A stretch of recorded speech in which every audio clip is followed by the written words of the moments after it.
কখনো কোথাও পড়ে থাকা জিনিস নেওয়া থেকে সাবধান। আজকের ঘটনাটি পাঠিয়েছে একটা আপু, যার নাম হচ্ছে মৌ।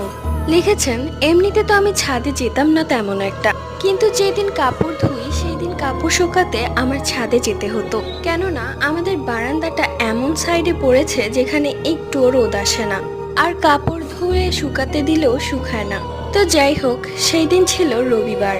ভর দুপুরবেলা আমি ছাদে যাই কাপড় শুকাতে দেওয়ার জন্য।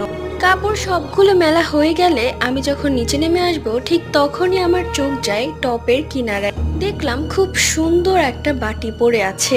বাটিটা এতটাই সুন্দর ছিল যে আমি চোখই সরাতে পারছিলাম না।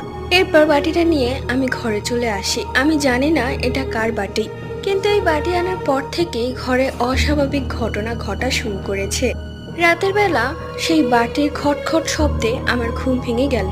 উঠে দেখি একটি কালো বিড়াল বাটির পাশে